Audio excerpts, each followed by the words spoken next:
used to that, so I will do my best. I usually don't also prepare remarks, but tonight's, Jake said, he gave me a little more warning than last year, where I just had him in the corner right away and said, hey, would you come talk? I think I'm happy to talk. My son Bennett's out there. Go Mavericks. Hockey. And I got to take Bennett to hockey. If we can fit it in after hockey, I would love to come speak, because we're actually bummed about this evening. My wife is a serving city councilwoman. We did have, unlike the state, we had some success locally, where we unseated a number of radical leftists, and now we have control over our city council again. So there is.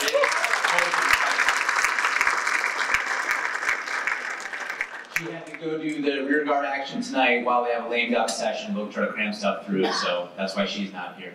But Jake said, well, go up and speak about something you're passionate about. So I'd love to talk about the Chicago Bears for 45 minutes.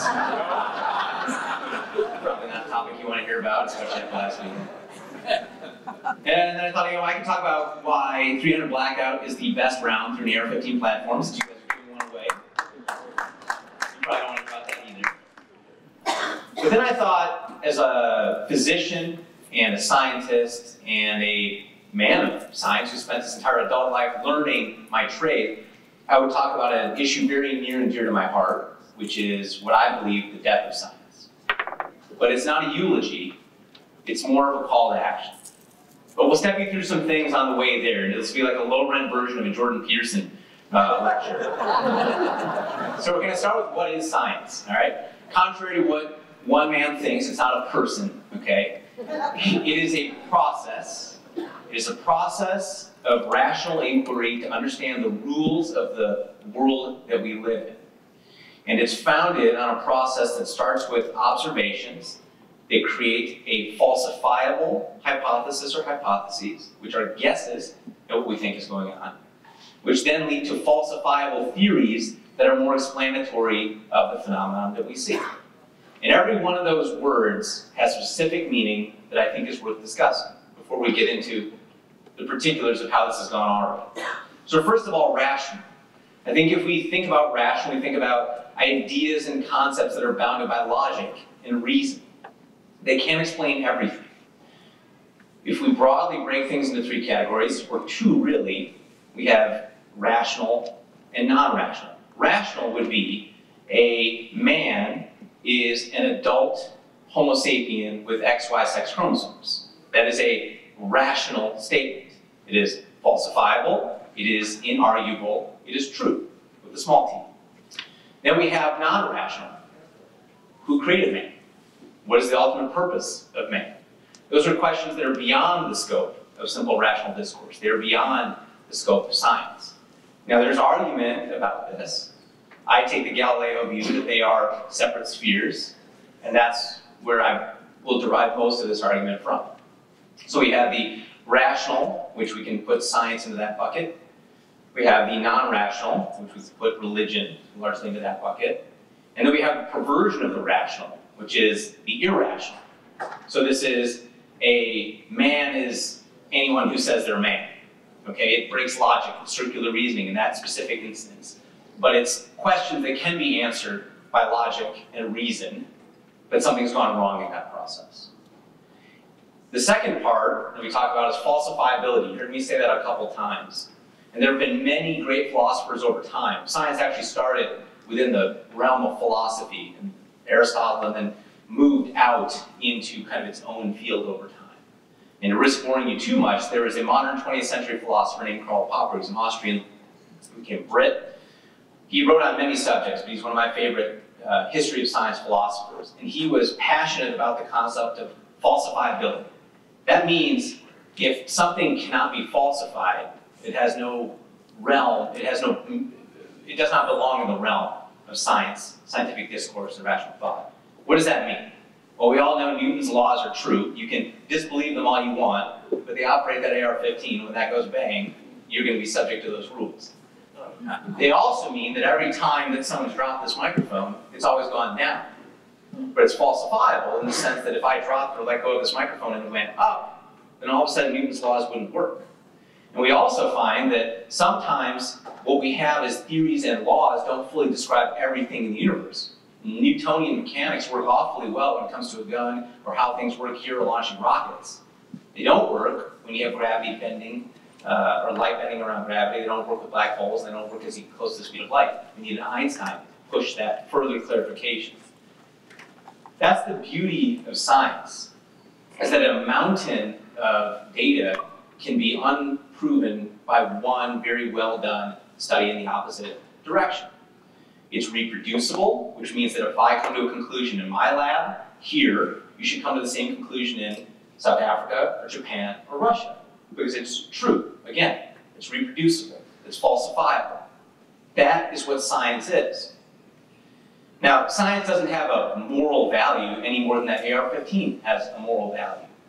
Science has been used, particularly in the 20th century, to do some of the most horrible things imaginable.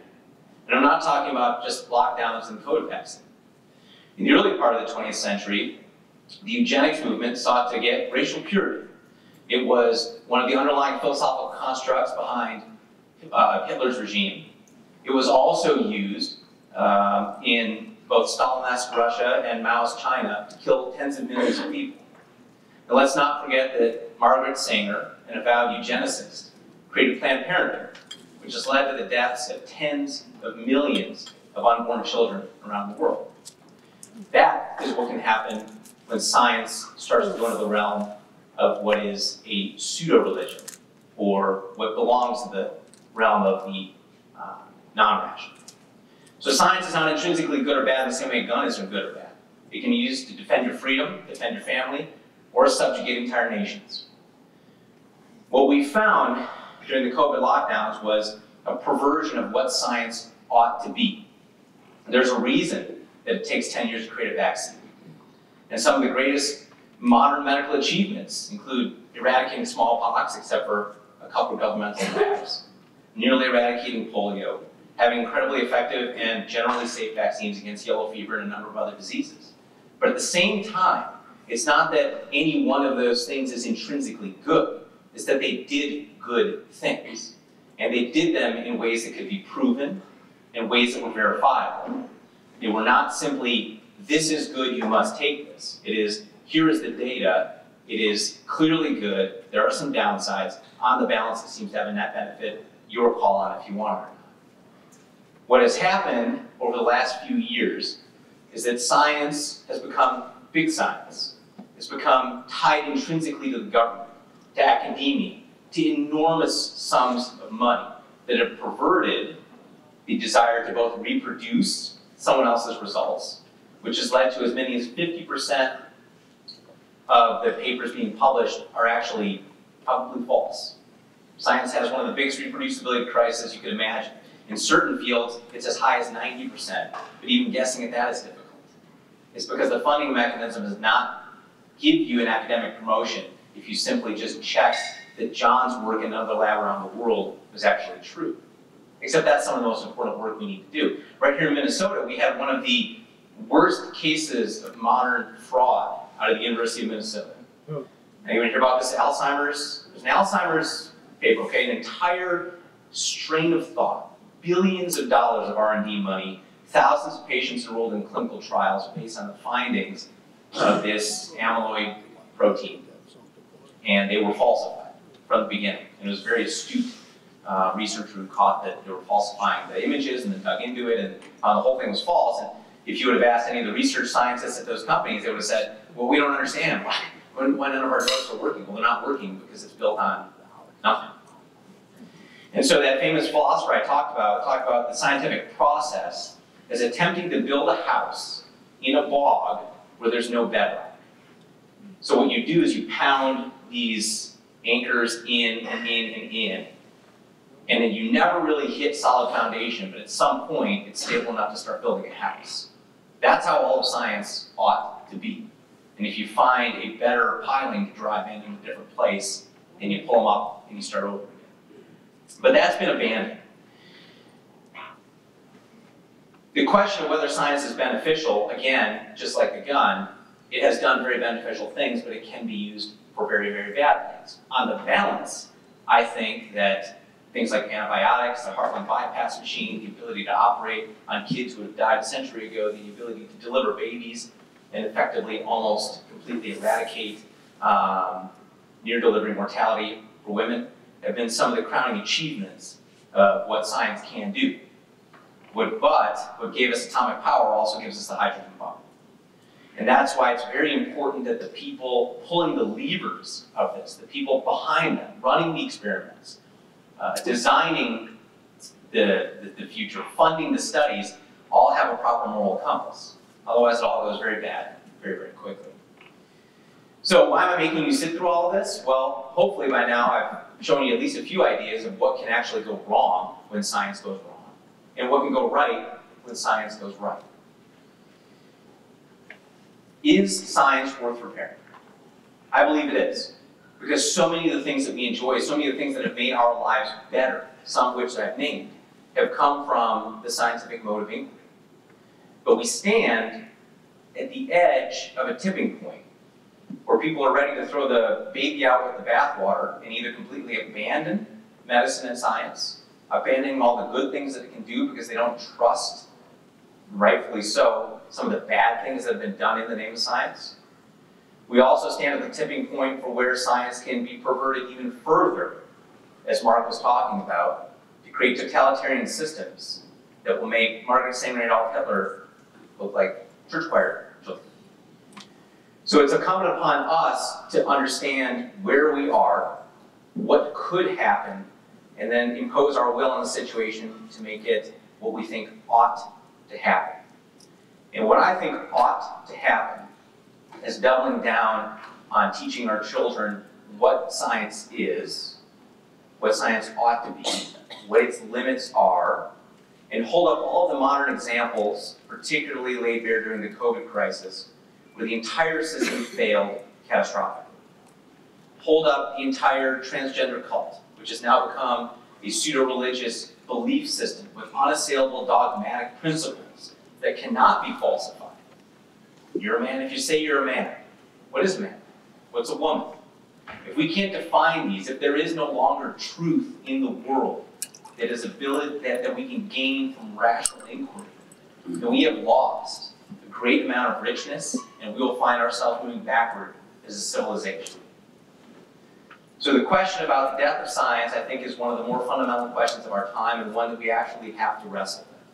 We teach the kids, we do our best to shut down the government, industrial, scientific complex that has stifled good research, useful research, and instead has now become a mechanism to create pseudo-scientific research to fund certain woke ideologies that are becoming further and further ensconced in academia, and in the lab, and in government.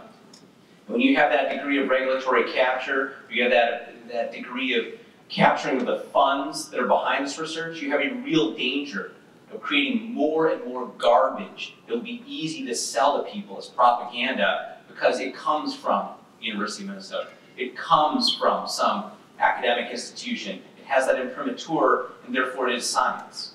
It's very hard to stepwise walk people through why a given study is bad, why it should not have been done, why its conclusions cannot support the assertions that are being made from them. But we have to win this at the academic level. We have to win it at the sci level, and we have to, at the governmental level, stop pouring money into things that are not going to make any of our lives better and do not fall into the realm of science. So what I'll leave you with tonight is a story, as a patient.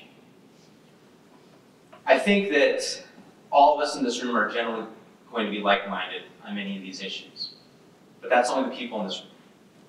There's at least 50% of the population that thinks that either everything's fine or they're affirmatively voting in a direction that for many of them will lead to their own destruction. It's incumbent upon us to approach all those people with love, as hard as that is, and to look for those openings where we can actually say, you know, maybe what you think isn't quite true, and here's something to think about. So I took care of a very nice gentleman who came to see me. He was a physician. And he was in because he had this question of a rash, and sometimes there's a relationship between rash and autoimmune disease. And he had this bizarre bout, very smart guy, of inflammation in his eye. Here's a guy who could deadlift 400 pounds. He's like, I can barely lift anymore. I said, well, that's pretty interesting. You know, when did this start to happen? When did you have this muscle pain and this high inflammation? And you know, he's like, well, it was out, you know, like a year and a half ago. And I was like, well, yeah, anything you think temporally associated with it? Because in the back of my head, I knew what the differential was, and I knew the question I wanted to ask, but I was going to make him get there. And he kind of gave the guy a little bit of an entry, and I knew there was a possibility because the guy didn't walk in with a mask on. We don't man-made masks are coming. So he didn't walk in with one on. So I knew that there's a chance this was a thing. He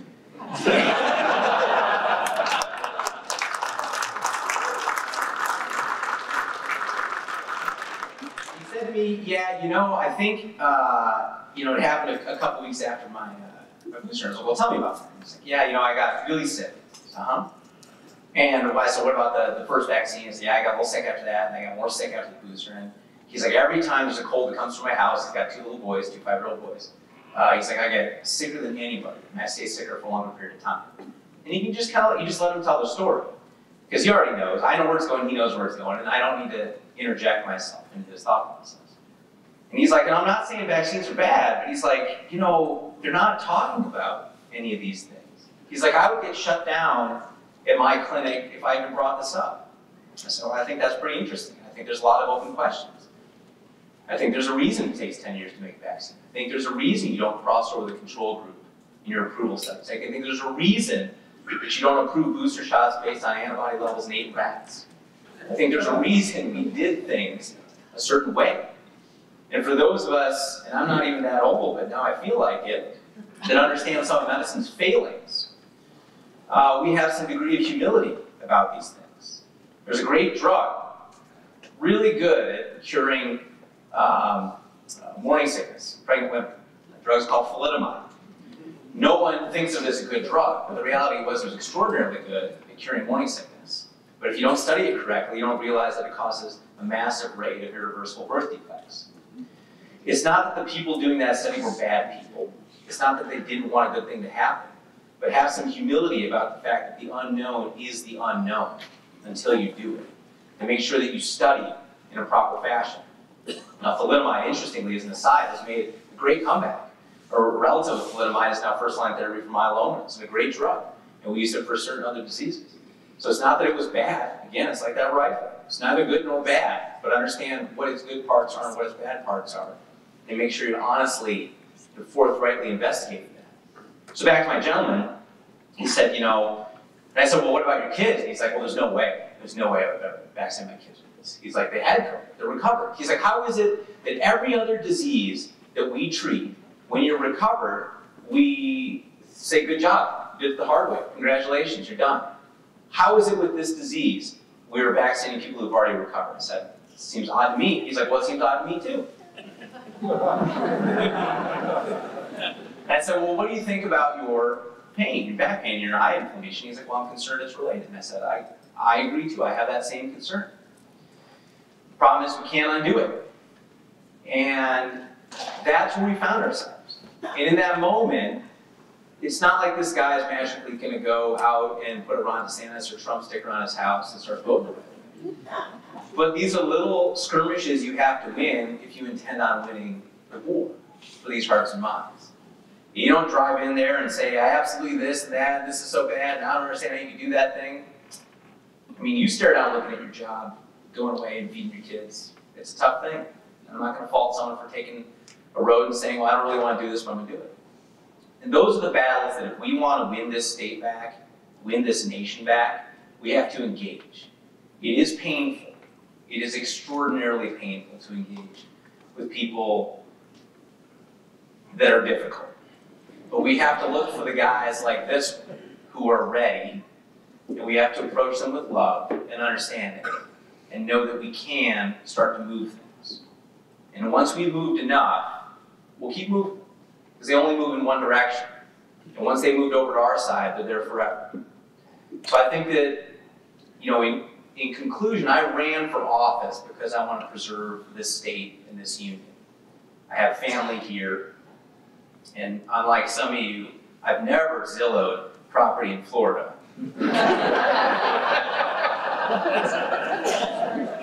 As far as I know. But the reality is we do have to stay engaged in this fight. And that requires us individually winning those skirmishes. It requires organizations like Action for Liberty having the funding to continue to fight at a higher level organizationally. It requires supporting people who run for office like Mark Bishofsky and put everything out there and will run again and win.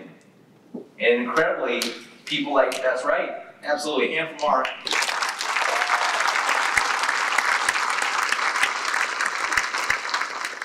It requires giving our support to folks like Mort who have done the fighting at the tip of the spear, and Senator Wiesenbrook who's about to take that role on.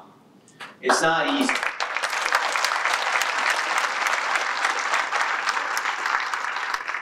But I have great faith that God is behind us and that we will prevail in this battle against the forces of evil that are arrayed against us.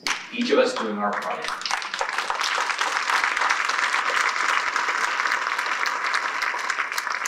So thank you for being here tonight and listening to me prattle on about an issue near and dear to my heart. Thank you, Jay, for the opportunity to talk about this. And thank you all for supporting such a great organization, and Jake for the opportunity. Thank you.